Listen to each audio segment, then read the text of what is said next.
नमस्कार दोस्तों, सरकारी सर्विस में आप सभी का स्वागत है। दोस्तों आज के इस वीडियो में हम ये देखेंगे कि आप हिंदू का पेपर इफेक्टिवली किस तरीके से पढ़ सकते हो। यूपीएससी की कोई भी एग्जाम हो, सीडीएस एग्जाम हो, सिविल सर्विसेज एग्जाम हो या फिर सीएपीएफ एग्जाम हो, इन एग्जाम्स में तो हिंदू रीडिंग बहुत ही क्रूशियल हो चुका है, क्योंकि सिर्फ न्यूज जान के आपको कोई क्वेश्चन सॉल्व नहीं होगा, आपको पूरा इशू अंडरस्टैंड करना होता है। उसके बाद अगर आप सीएपीएफ एग्जाम देखोगे और सिविल सर्विसेज देखोगे तो इसमें तो आपको डायरेक्ट आंसर्स लिखने होते हैं, जहां पर डिटेल एनालिसिस बहुत ही इंपॉर्टेंट होता है। ऑन द अदर हैंड अगर आप एसएसबी इंटरव्यू की बात करोगे तो वहां पर आपको करंट अफेयर्स के ऊपर आपके ओपिनियंस बताने होते हैं। नेशनल और इंटरनेशनल इवेंट्स के ऊपर अगर आपको बैलेंस्ड ओपिनियन बनाना होगा तो Hindu paper reading is must. सबसे पहले मैं आपको ये बताऊंगा कि आज की वीडियो में हम क्या क्या कवर करेंगे। सबसे पहले देखेंगे कि 45 to 60 मिनट्स में आप हिंदू पेपर किस तरीके से कंप्लीट कर सकते हो। उसके बाद देखेंगे how to make notes from the Hindu. उसके बाद how to identify important articles from paper. और एंड में देखेंगे कि व्हाई हिंदू ओनली, मतलब आपके दिमाग में होगा कि कोई दूसरा पेपर अगर पढ़ेंगे तो फायदा होगा या नहीं। तो ये पूरा वीडियो दोस्तों हम 8 पॉइंट्स में कवर करेंगे,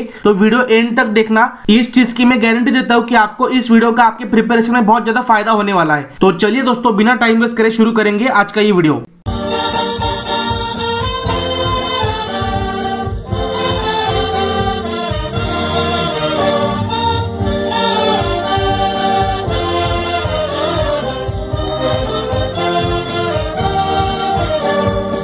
point number 1, if you are a beginner it will be confusing. इसका मतलब ये है कि दोस्तों अगर आप पहली बार पेपर रीडिंग कर रहे हो तो इंटरनेशनल रिलेशंस का पोर्शन आपको थोड़ा डिफिकल्ट लगेगा। आपको ऐसा लगेगा कि इंडिया का रिलेशन हर कंट्री के साथ अच्छा है और आपको फॉरेन पॉलिसी का ओवरव्यू लेने में थोड़ा डिफिकल्टी आएगी। प्राइम मिनिस्टर की विजिट्स और दूसरे कंट्री के साथ साइन की हुई ट्रीटीज को अंडरस्टैंड करने में थोड़ी डिफिकल्टी आएगी। इसके लिए आपको एक सोल्यूशन बताऊंगा दोस्तों। एक बहुत ही छोटा सा बुक है, Indian foreign policy by VP Dutta, जो आप स्क्रीन के ऊपर भी देख सकते हो। सिर्फ 5 चैप्टर्स है इस बुक में, लेकिन उस 5 चैप्टर्स में आपको द नेहरू एरा से लेकर मनमोहन सिंह तक हमारी इंडिया की दूसरे देशों के साथ कैसी कैसी फॉरेन पॉलिसी थी और क्या क्या चेंजेस आए, ये उन्होंने बहुत ही सिंपल लैंग्वेज में और सिर्फ 5 चैप्टर्स में ही कवर किया है। इससे आपको बर्ड्स आई व्यू आएगा और हमारे इंडिया का इंडिपेंडेंस से लेकर आज तक किस कंट्री के साथ कैसे रिलेशन था और फॉरेन पॉलिसी का पूरा ओवरव्यू आपको मिल जाएगा। ये बुक बिल्कुल भी कंपल्सरी नहीं है, लेकिन आपको पता है कि जब भी मैं स्ट्रेटेजी बनाता हूं तो आपको फुल प्रूफ बताता हूं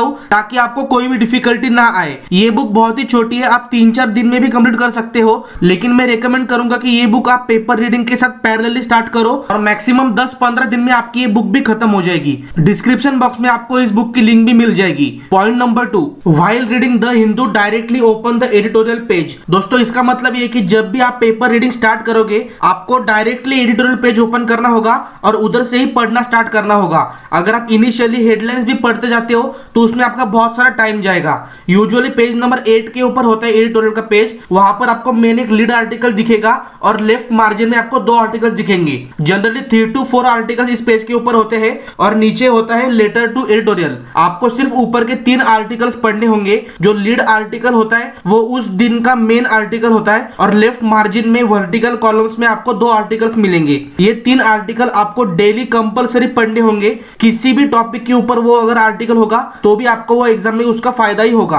इन 3 आर्टिकल्स को पढ़ने में थोड़ी डिफिकल्टी होगी, इसलिए मैंने आपको सबसे पहले ये पढ़ने के लिए कहा ताकि फ्रेश मूड में आप इसे कर सको। ग्रामेटिकली आपको थोड़ी दिक्कतें आएंगी, आपको हार्ड वर्ड्स फाइंड आउट करने होंगे, लेकिन ये 3 आर्टिकल्स इस पेपर के सबसे इंपॉर्टेंट पार्टिकल्स है और मैक्सिमम 25 to 30 मिनट्स में आपको ये कंप्लीट करना है। ये आपका एम यहां पर रखो। Point number 3, selective reading of op-ed page. दोस्तों एडिटोरियल पेज के साइड में ही एक पेज होता है जिसे ओप-एड भी कहा जाता है या फिर पर्सपेक्टिव पेज भी कहा जाता है। इसके ऊपर जनरली सेंटर में बहुत ही बड़ा आर्टिकल होता है और साइड में छोटे छोटे आर्टिकल्स होते हैं। इसके ऊपर आपको सिलेक्टिव रीडिंग करना होगा। मैं आपको टॉपिक्स बताऊंगा, अगर उस टॉपिक के रिगार्डिंग आपको आर्टिकल मिलेगा तो ही आपको पढ़ना होता है। फॉर एग्जांपल अगर आपको सोशल टॉपिक के ऊपर आर्टिकल मिलेगा तो आपको उसे नहीं पढ़ना। जनरलाइज अगर कोई टॉपिक होगा, मतलब करंट के रिगार्डिंग अगर कोई आर्टिकल नहीं होगा तो उसे भी आपको नहीं पढ़ना। और तीसरी चीज, अगर कोई रीजनल पॉलिटिक्स के ऊपर आर्टिकल है, मतलब किसी स्टेट के किसी डिस्ट्रिक्ट में अगर इलेक्शन हो रहे हैं और उसका एनालिसिस अगर दिया है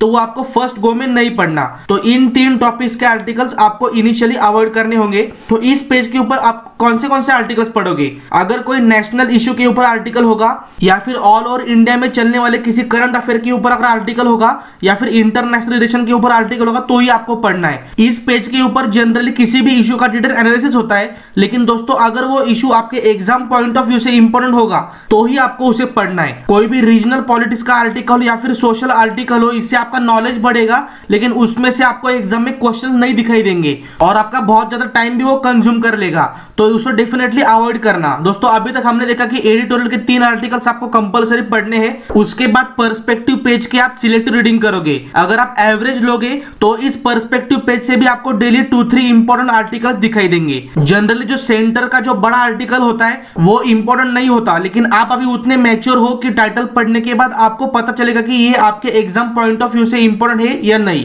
अगर आप कंटिन्यूअसली 7 to 8 डेज अगर द हिंदू पढ़ोगे तो टाइटल पढ़ने के बाद आप खुद ही बता सकते हो कि ये आर्टिकल इंपॉर्टेंट है या नहीं। अगर कोई भी सोशल इश्यू के ऊपर आर्टिकल होगा तो आपको एसएसबी इंटर में उसका फायदा होगा और एसे राइटिंग में भी उसका फायदा होगा, तो आप उसके स्टार्टिंग के 2 पैराग्राफ और एंड के 2 पैराग्राफ तो एटलीस्ट पढ़ लेना, ताकि आपको उस आर्टिकल का मॉरल पता चले। और दोस्तों कुछ आर्टिकल्स ऐसे होते हैं कि जो बहुत ही शॉर्ट इश्यू के ऊपर होते हैं, मतलब आपको आज लगेगा कि वो आर्टिकल इंपॉर्टेंट है, लेकिन अगर आप लॉन्ग रन में देखोगे मतलब एक हफ्ते के बाद भी आपको वो न्यूज बहुत ही इरिलेवेंट लगेगी और उस टॉपिक के ऊपर बाद में कभी भी डिस्कशन नहीं होने वाला। ऐसे टॉपिक्स आपको डेफिनेटली अवॉइड करने होंगे। टाइटल पढ़ने के बाद ही आपको पता चलता है कि ये न्यूज शॉर्ट टर्म है या फिर long term. Point number 4, national and world news. The Hindu में आपको ये 2 पेजेस दिखेंगे नेशनल न्यूज और वर्ल्ड न्यूज के ऊपर, लेकिन उससे पहले आपको एक छोटा एनालिसिस बताऊंगा। कोई भी न्यूज हो हम उसे 2 चीजों में बाइफरकेट कर सकते हैं, स्टैटिक न्यूज और डायनामिक न्यूज। दोस्तों स्टैटिक न्यूज वो होती है जिसे हम स्टैटिक जीके भी कहते हैं। फॉर एग्जांपल कोई अवार्ड हो गया या फिर कोई इन्वेंशन हो गया या फिर किसी एरिया में कोई नई स्पीसीज मिली, तो ये हो गया स्टैटिक न्यूज, इसकी आपको नोट्स बनाने पड़ेंगे। और जो सेकंड पार्ट है डायनामिक न्यूज, वो आपको डेली बिल्कुल भी नहीं पढ़ना। दोस्तों ये पॉइंट बहुत ही ज्यादा इंपॉर्टेंट है, जहां पर most of the candidate time waste कर देते हैं। अभी मैं आपको एग्जांपल के साथ बताऊंगा। अगर प्राइम मिनिस्टर की किसी कंट्री में विजिट हो रही है तो उसके ऊपर आपको डेली अपडेट्स मिलेंगे कि पहले दिन क्या हुआ, दूसरे दिन क्या हुआ, और ये मिनिमम 7 to 8 डेज तो चलने वाला है, तो इसमें आपको बिल्कुल भी टाइम वेस्ट नहीं करना। डायनामिक न्यूज का दूसरा एग्जांपल देता हूं। अगर किसी कंट्री में एशियन गेम्स चालू रहेंगे तो आने वाले 3-4 महीने में आपको डेली अपडेट्स मिलेंगे कि आज क्या हुआ, आज किस कंट्री ने कितने मेडल जीते, तो आपको ये कंप्लीटली अवॉइड करना होगा। तो यहाँ पर एक पॉइंट है कि डायनामिक न्यूज जब भी चालू रहेगा आपको उसे अवॉइड करना होगा, और जब वो इवेंट कंप्लीटली खत्म होता है तब आपको उसे पूरा रिवाइज करना होता है, क्योंकि जब भी एशियन गेम्स खत्म होगा तब हिंदू के फर्स्ट पेज के ऊपर भी, एडिटोरियल के ऊपर भी, स्पोर्ट्स सेक्शन में भी आपको उसकी पूरी डिटेल मिलने वाली है। आपको सिर्फ पता होना चाहिए कि कौन सी डायनामिक न्यूज चालू है, ताकि जब वो खत्म हो आप उसके ऊपर नोट्स बना सको। सेम प्राइम मिनिस्टर की विजिट के ऊपर भी है। डेली अपडेट करने से अच्छा आप जब विजिट खत्म होती है तब उसके ऊपर एडिटोरियल में भी आर्टिकल्स आएंगे, उसकी स्टैटिक डाटा भी आपको मिलेगा, क्या क्या पैक्ट साइन हुए वो पता चलेगा। तो इस पॉइंट का मॉरल ये है कि आपको स्टैटिक डाटा के नोट्स बनाने पड़ेंगे, लेकिन जो भी डायनामिक न्यूज है आपको वो सिर्फ पता होना चाहिए कि कौन सी न्यूज चालू है, और जब वो इवेंट पूरा खत्म हो जाएगा उसके बाद ही आपको उसके ऊपर रिसर्च करके नोट्स बनाने पड़ेंगे, ताकि आपका टाइम भी वेस्ट नहीं होगा और सिर्फ एक दिन की मेहनत से आप पूरे इवेंट के ऊपर नोट्स भी बना पाओगे। डेफिनेटली आप ये चीज समझ गए होंगे। Point number 5, separate science and technology section on every Thursday. The Hindu newspaper में आपको एवरी थर्सडे को एक सेपरेट सेक्शन मिलेगा साइंस एंड टेक्नोलॉजी का, जो आपके यूपीएससी एग्जाम की प्रिपरेशन में बहुत ही ज्यादा इंपॉर्टेंट होता है। और सिर्फ आपको आर्टिकल नहीं पढ़ना, उसके रिगार्डिंग जो भी बेसिक्स रहेंगे वो आपको एनसीईआरटी से कवर करने होंगे, और अगर एनसीईआरटी में भी नहीं होगा तो आपको गूगल से वो सर्च करके आपके नोट्स में ऐड करना होगा। लेकिन साइंस एंड टेक्नोलॉजी का सेक्शन बहुत ही इंपॉर्टेंट होता है और इसमें से भी डायरेक्ट क्वेश्चंस आपको दिखाई देंगे। स्ट्रेट फॉरवर्ड क्वेश्चन नहीं पूछ जाते, लेकिन जो इवेंट आपको पेपर में दिखेगा उसके रिलेवेंट ही आपको क्वेश्चन दिखाई देते हैं। और इस सेक्शन में अगर आपको कोई ग्राफिकल रिप्रेजेंटेशन वगैरह मिलेगा तो वो चीज आपके नोट्स में भी ऐड हो जानी चाहिए। अगर आप साइंस के लिए एनसीईआरटी पढ़ते हो और द हिंदू का ये सेक्शन अगर आप पढ़ोगे तो आपको दूसरे किसी भी मैगजीन की जरूरत नहीं पड़ेगी, साइंस रिपोर्टर वगैरह कुछ भी पढ़ने की जरूरत नहीं पड़ेगी। अगर आपने सारे एनसीईआरटी कंप्लीट कर लिए होंगे और उसके साथ साथ अगर आपने द हिंदू का भी साइंस सेक्शन कर लिया होगा तो साइंस के मैक्सिमम क्वेश्चंस आप अटेम्प्ट कर पाओगे। Point number 6, things to avoid. दोस्तों अभी आपको बताऊंगा कि पेपर में आपको कौन सी चीजें अवॉइड करनी होगी। पेज 1 के ऊपर होता है हेडलाइंस, पेज 2 से लेकर 6 में होता है रीजनल न्यूज, पेज नंबर 13-14 में होता है बिजनेस पेज और एंड में होता है स्पोर्ट्स पेज। जैसे मैंने आपको बताया आपकी स्टार्टिंग होनी चाहिए एडिटोरियल पेज से, उसके बाद पर्सपेक्टिव पेज और उसके बाद मैंने आपको जिस तरीके से बताया वर्ल्ड और नेशनल न्यूज के स्टैटिक और डायनामिक न्यूज आप उस हिसाब से पढ़ोगे। आप हेडलाइंस पढ़ सकते हो, लेकिन ये सारी चीजें कंप्लीट करने के बाद अगर आपको टाइम मिलता है तो ही आप हेडलाइंस के पास जाना, वरना अगर आप स्टार्टिंग से ही पेपर रीडिंग स्टार्ट कर दोगे तो जब तक आपका एडिटोरियल सेक्शन आएगा तब तक आपका टाइम भी वेस्ट हो जाएगा और आपका फ्रेशनेस भी नहीं रहेगा। और यहाँ पर एक हिंट बताऊंगा कि जो भी दोस्तों स्टैटिक न्यूज होती है ना, फॉर एग्जांपल अवार्ड्स हो गए, बुक्स के ऑथर हो गए या फिर स्पोर्ट्स न्यूज, ये चीजें आप किसी भी मंथली मैगजीन से भी कर सकते हो, उसके ऊपर डेली टाइम वेस्ट करने की बिल्कुल भी जरूरत नहीं है। अब शुरू करेंगे इस वीडियो का सबसे important point number 7, how to make notes from the Hindu. सबसे पहली चीज, आपके नोट्स जो होंगे वो सेक्शन के फॉर्मेट में रहने चाहिए। मतलब ऐसा नहीं होना चाहिए कि एक तारीख के सारे करंट अफेयर्स आप एक ही पेज के ऊपर लिख रहे हो। आपकी अगर 200 पेजेस की बुक होगी तो 50-50 पेजेस में उसे डिवाइड करो, जहां पर साइंस एंड टेक्नोलॉजी का अलग पोर्शन होना चाहिए, आईआर का अलग पोर्शन होना चाहिए, नेशनल न्यूज का अलग, वर्ल्ड का अलग। इस तरीके से बाइफर्केशन करके आपको नोट्स बनाने पड़ेंगे। दूसरी चीज ये है कि आपको आपके नोट्स बहुत ही शॉर्ट रखने होंगे। दोस्तों होता क्या है कि हमें लगता है कि हर चीज इंपॉर्टेंट है और हमारा नोट्स मेकिंग में ही हमारा टाइम और एफर्ट दोनों वेस्ट हो जाते हैं। एक एग्जांपल लो, अगर आप दिन के 2 पेजेस के नोट्स निकालते हो तो साल के एंड में आपके पास मिनिमम 700-800 पेजेस रहेंगे रिवाइज करने के लिए, जो रिवाइज करना इम्पॉसिबल है। तो जितने शॉर्ट आपके नोट्स रहेंगे उतनी आपकी रिवीजन अच्छी होगी और उतनी आपकी पढ़ाई इफेक्टिव रहेगी। मैक्सिमम आपका एक दिन का हाफ पेज के ऊपर नोट्स नहीं जाना चाहिए, तब जाके आप वो नोट्स रिवाइज कर पाओगे। और नोट्स बनाने का सबसे अच्छे अगर कोई जगह होगी तो वो होती है आपका माइंड। आपके माइंड में ही सारे नोट्स होने चाहिए और जो भी चीज आप नोटबुक में लिखोगे वो बहुत ही क्रिस्प होने चाहिए और पूरे उस इवेंट का मॉरल होना चाहिए। मतलब जब आप वो सेंटेंस रिवीजन में पढ़ोगे तब आपको वो सारा इवेंट याद आना चाहिए। इसके बाद आपको एक चीज याद रखनी होगी कि जो भी चीज आप नोट्स में लिखोगे वो आपके खुद के वर्ड्स में होना चाहिए। मतलब आप ऐसा नहीं करोगे कि द हिंदू से ही सारे सेंटेंस आप कॉपी कर रहे हो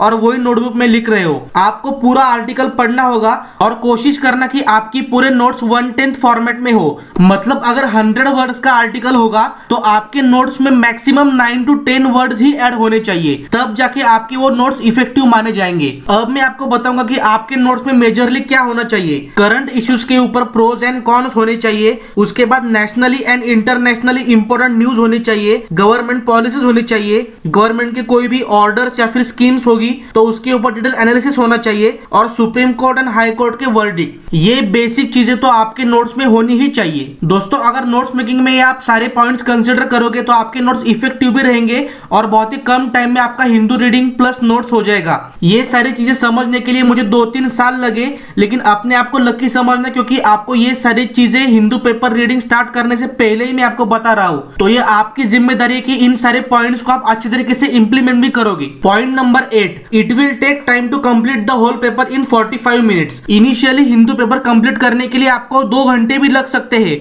लेकिन टाइम के साथ ये पीरियड धीरे धीरे कम होगा।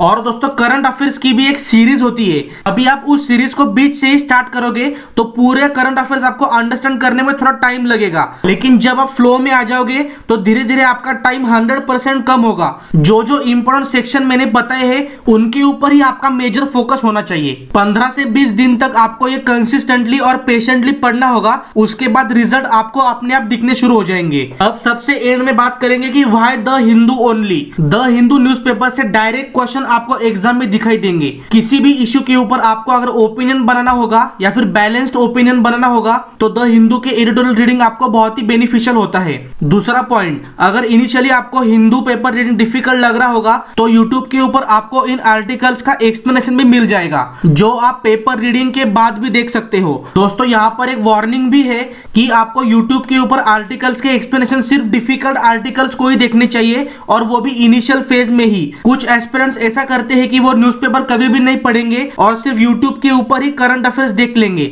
इसका डेफिनेटली फायदा नहीं होने वाला। जब आप न्यूज़पेपर खुद पढ़ोगे तभी आपका ओपिनियन डेवलप होगा और तभी आपका प्रिपरेशन भी अच्छी तरीके से होगा। आपको एडिशनली जो भी देखना है वो देखो, लेकिन पहले आपका न्यूज़पेपर रीडिंग इंडिविजुअल लेवल पर होना ही चाहिए, तब जाके आपका करंट अफेयर्स की पढ़ाई अच्छी तरीके से हो पाएगी। दोस्तों मुझे पता है कि ये क्वेश्चन आपके दिमाग में क्यों आता है, क्योंकि द हिंदू पेपर की कॉस्ट भी बहुत ज्यादा होती है, तो इसके ऊपर आपको मैं एक सोल्यूशन देना चाहूंगा। दोस्तों द हिंदू का पेपर आप ऑनलाइन भी पढ़ सकते हो, उसकी सब्सक्रिप्शन अगर आप ईयरली लोगे तो 700 रुपए के अराउंड ही आपको मिल जाएगी। और इस केस में अगर आप कैलकुलेशन करोगे तो आपको डेली पेपर 1.5 रुपीज में ही मिल जाता है, तो ये डेफिनेटली एक अच्छा ऑप्शन है। और अगर आपको लग रहा होगा कि यार आपको आदत है ऑफलाइन पढ़ने की, तो ऐसा बिल्कुल भी नहीं होता। इनिशियल 10-15 दिन अगर आप ऑनलाइन पढ़ोगे तो आपको वो भी आदत लग जाएगी। और दोस्तों वैसे भी हमें एक सिलेक्टिव आर्टिकल ही पढ़ने होते हैं, ऐसा थोड़ी हम पेज 1 से लेकर पेज 20 तक पढ़ते हैं, तो ये पेपर ऑनलाइन भी पढ़ा जा सकता है। और दोस्तों ऑनलाइन फॉर्मेट में नोट्स मेकिंग का और कटिंग करने के भी बहुत अच्छे ऑप्शन है। आप हिंदू पेपर के साइट के ऊपर जाकर एटलीस्ट 10 डेज का ट्रायल भी ले सकते हो। अगर आपको वो जम रहा होगा तो आप करो, या फिर ऑफलाइन तो बेस्ट है ही। ये चीज मैंने आपको इसलिए बताई क्योंकि बहुत सारे कैंडिडेट्स की कंप्लेंट थी कि हिंदू की कॉस्ट बहुत ज्यादा है, संडे को उसकी कॉस्ट बहुत ज्यादा जाती है, इसलिए मैंने आपको ये ऑप्शन बताया। चॉइस डेफिनेटली आपके ऊपर है, ऑनलाइन लो या फिर ऑफलाइन लो, पढ़ना इज इंपॉर्टेंट। तो चलिए दोस्तों यहाँ पर करते हैं हमारा वीडियो खत्म। और अगर आपको जेन्युइनली वीडियो अच्छा लगा होगा या फिर थोड़ा भी अगर आपको फायदा हुआ होगा तो एक लाइक और एक कमेंट करके जाना, क्योंकि वही ऐसी चीज होती है यार कि जो मुझे ऐसी वीडियोस बनाने के लिए मोटिवेट करते हैं। और अभी तक अगर आपने हमारा इंस्टाग्राम पेज फॉलो नहीं किया तो डेफिनेटली कर लेना, क्योंकि वहां पर डेली जीके की एमसीक्यू प्रैक्टिस होती है और मोटिवेशनल इमेजेस भी मैं डालता हूं। तो चलिए दोस्तों फिर मुलाकात होगी अगले वीडियो में, तब तक जय हिंद।